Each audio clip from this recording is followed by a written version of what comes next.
the mighty to the small, that is not an issue today. Whether your friends are in the highest of the highest office, whether your friends are majority of some people, whether you come from a certain part of the country, you cannot use some of us as human shield. You must tell Kenyans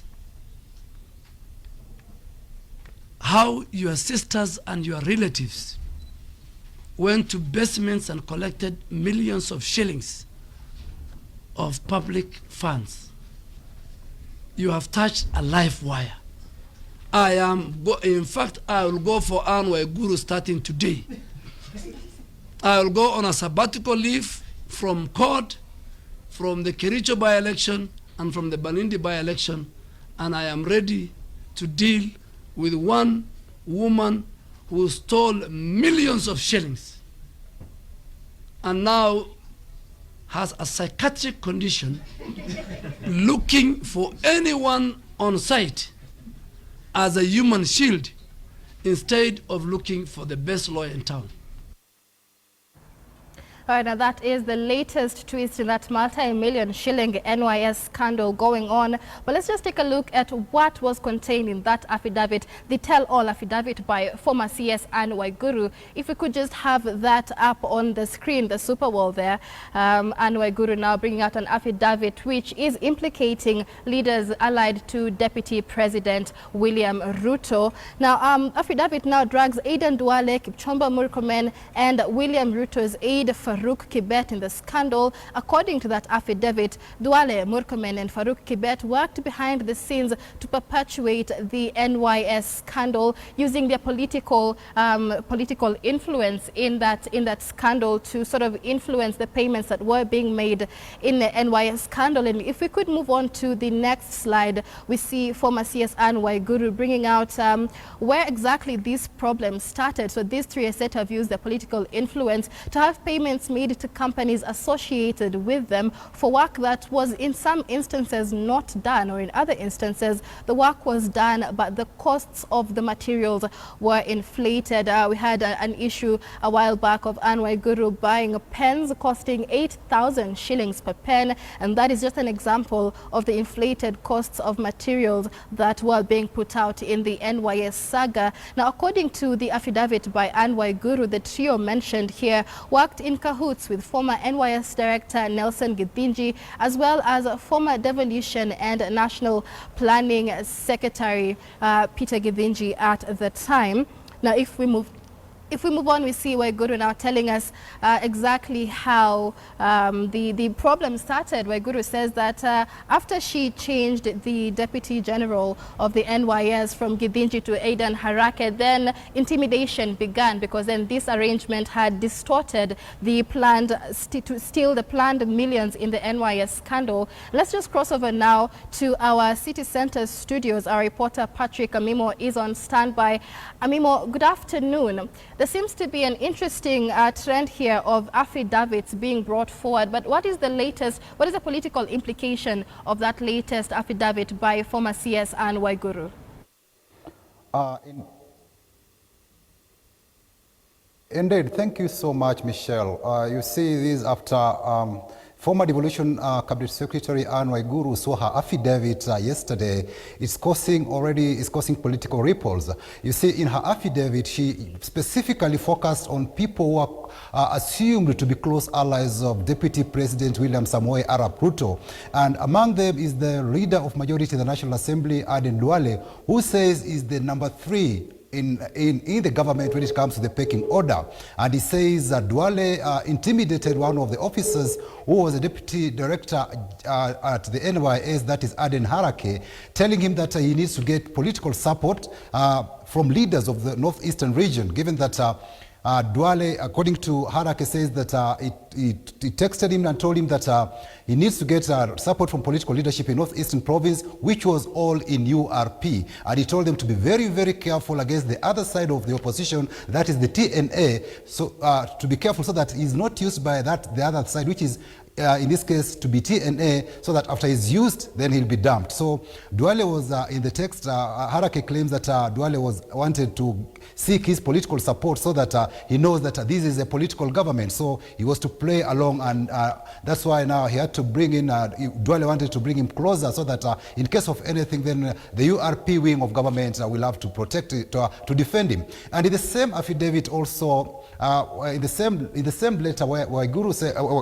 accusations by Harakhe says that Deputy Majority Leader in the Senate, that is Kipchumba Murkomen, also did call him and sought some favors from him, asking him to lift the freeze that had been been imposed on those suppliers of NYS who had been implicated in the 791 billion shilling scandal. And some of them were Ben Gethi, who says that, according to this particular affidavit, Waiguru's affidavit, says had close telephone conversations lasting about 180 minutes with William Ruto's personal assistant, that is Farouk Kibet, with regard to NYS purchases or supplies to these particular businesses, but whose businesses had been stopped or frozen by the Director of Criminal Investigations to await investigations. So Murkomen was asking Harakhe to go slow on this particular issue. So the import of this is that by Waiguru bringing in the URP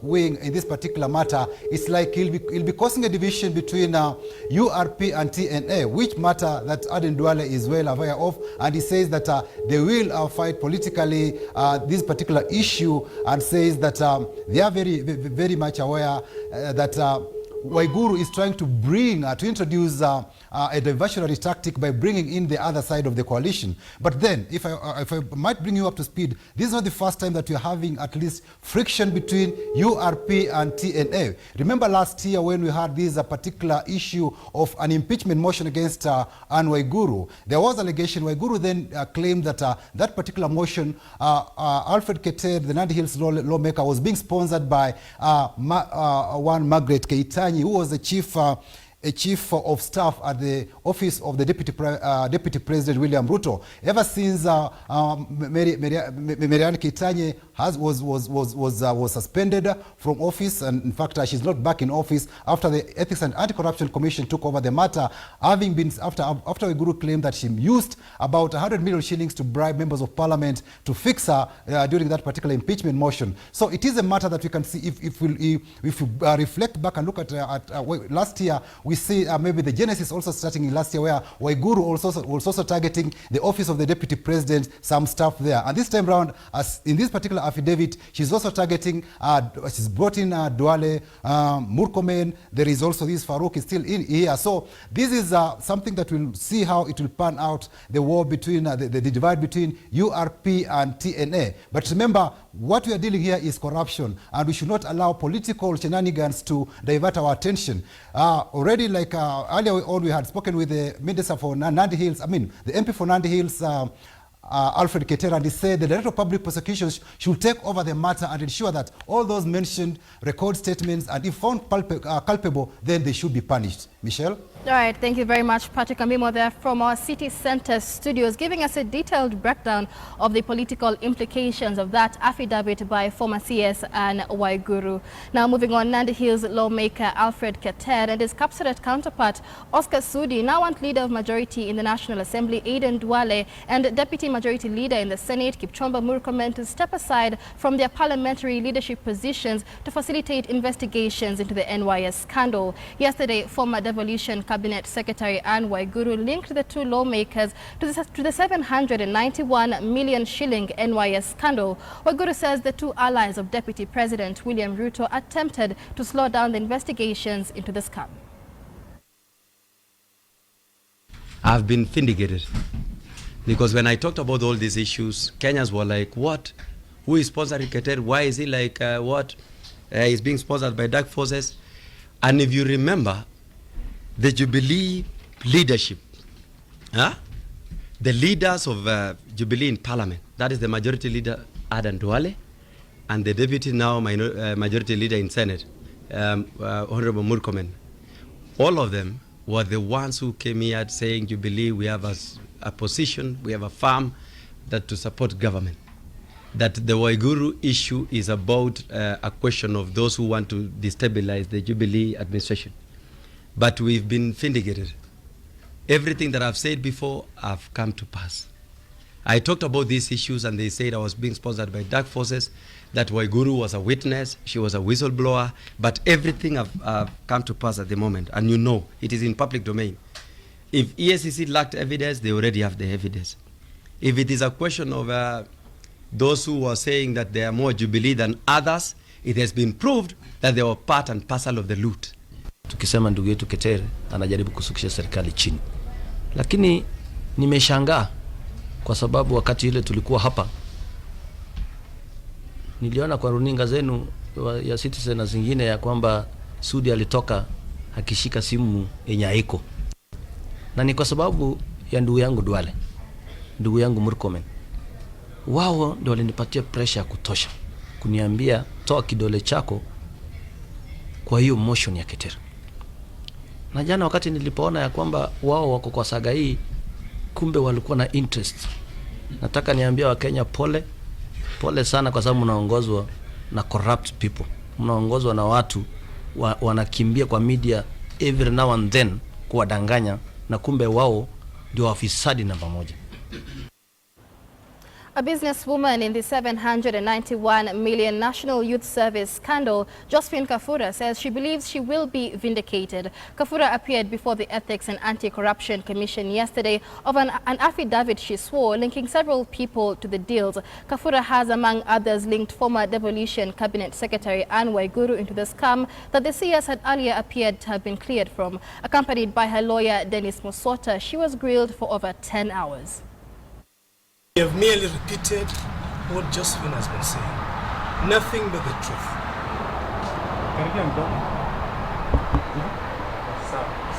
We have told the Commission all that we know and all that is in the affidavit, and we believe that the Commission has to move to the next stage, which is verification of the veracity or otherwise of those allegations. And the various people who have been mentioned, I think, have also been interviewed. For at this juncture, we leave it to this commission to make their own decision. No, I think I trust the court of law and that the truth will prevail. That's all I have to say.